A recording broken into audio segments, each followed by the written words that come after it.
he's the difference maker if they are going to find a way to win this game. Titans at the Chiefs. Both teams are 5-2. Sunday Night Football. But the Chiefs are 12.5-point favorites. I can't remember a time where you've had two teams with really good records, and one is that big. I'm sure it's happened. I just can't remember it, because my brain is starting to betray me. But the Titans are steep underdogs. Fill in the blank for me, Chris. The Titans can keep this game close if they what? Well, we know what this is. I mean, we know, right? I mean, it's pretty, I think, apparent with this one.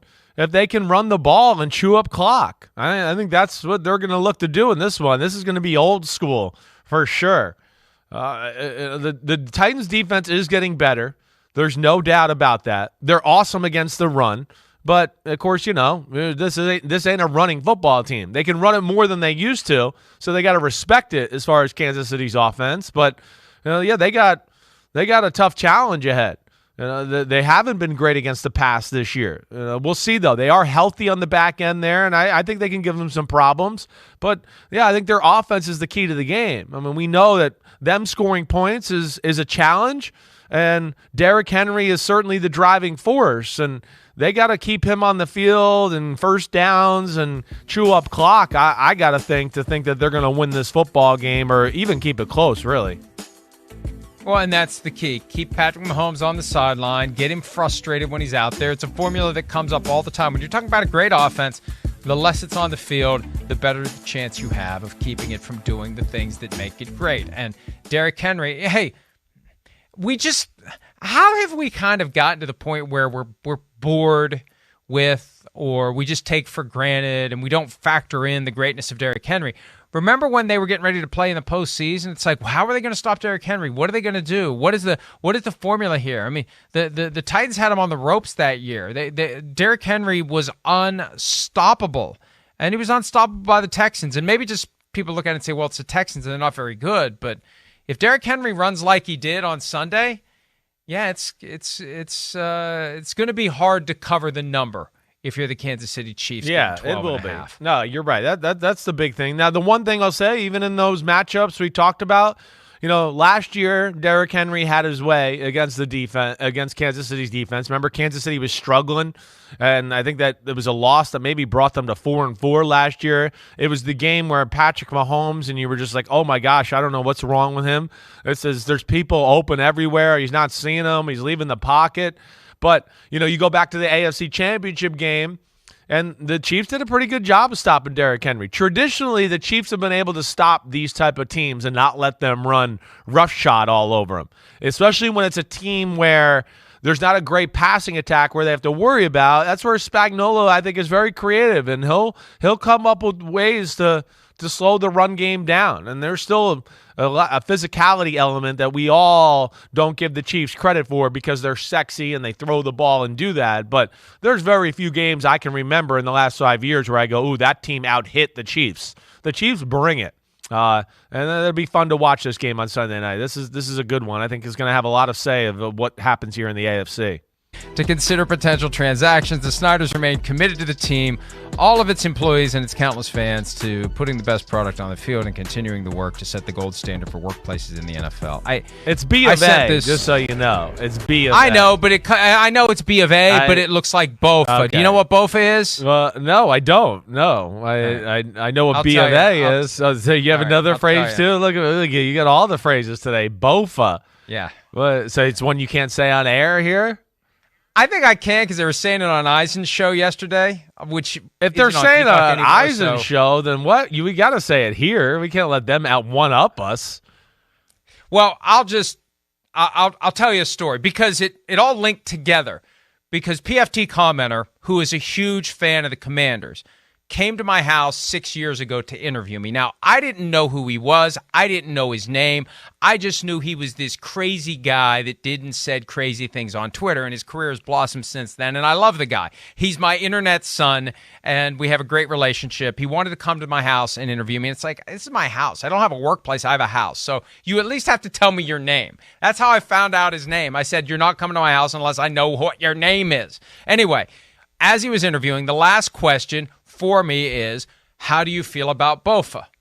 I said, what's BOFA?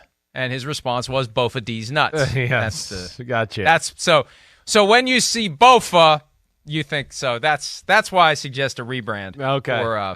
For the Commanders. Another phrase that gets used by all the hip kids in their 20s. Apparently, maybe you're your cool, son, man. Maybe your son's aware of Bofa too. I don't think he's there yet. I sent that statement to somebody who knows intimately how the NFL sausage gets made, and the response was that what they're saying is, if we get our number, we're out. We're done. Wow. Once you hire Bofa Securities or any investment bank, I mean, what you're doing is you're hiring a broker to sell your house. That's what you're doing. Your house is listed. When you see that they have hired B of A Securities, they have hired a realtor to sell the house. That's what they've done. They're trying to sell the house. Now, they don't have to sell the house. They can say, we don't like the price we're getting. They can take it off the market. But right now, the team is on the market, Chris, and that is significant. I mean, it really is, Mike. It's shocking. I mean, for the guy, with never, and it just seemed like he was hell-bent on keeping this organization forever. Like never changing the name? Right. Like that never? Yes. We know what never means. Well, it just from Dan Snyder. It makes me wonder, again, just conspiracy Chris, and the fact that I work with you and my mind works out anyways, to just go, what happened all of a sudden to have this change of heart? What is, I want to say what were we talking about all this time with why the NFLs are scared of Daniel Snyder. Now I want to go, what's Daniel Snyder afraid of that might come public here throughout some of these investigations and things? Does it matter? Yeah. Well, look. Do you avoid some of this here by selling it? It's a great question, and it's a topic I'm going to address at PFT. Somebody in the know raised it with me yesterday afternoon. Yeah. Hey, does the Mary Jo White investigation disappear? Right. Do we never hear anything about any of this stuff if the team gets sold? The transaction won't be done anytime soon, although we saw how quickly the Broncos sale happened. If you're motivated, if you find somebody that's ready to pay that price, and it's going to be at least $5 billion, if you find somebody that's ready to pay that, you get it done, you move on, and off you go. Maybe they do find a way to brush this under the rug. Maybe that is the motivation. But I think if you want to go conspiracy theory, this isn't a high-end conspiracy. What's the name of that JFK book that you read? Why he died, JFK and the Unspeakable. Why he died and why it mattered. Right. This is RFK and the unbuildable. I think that's what it comes down to. Gotcha. Because whoever buys this team is going to be given a sweetheart deal at the RFK Stadium site. And they're going to happily welcome new owner to build a state-of-the-art facility where the team had its glory days. Oh, that would be awesome. And the alternative is nobody wants to work with Daniel Snyder. Nobody wants to work with him. This lawyer was on PFTPM last week pushing this idea that there's this grand conspiracy smear campaign. And I said, who's behind it? And I never got a straight answer. It may just be that everybody hates the guy, naturally and organically. There's no one reason or one person who's pulling the strings.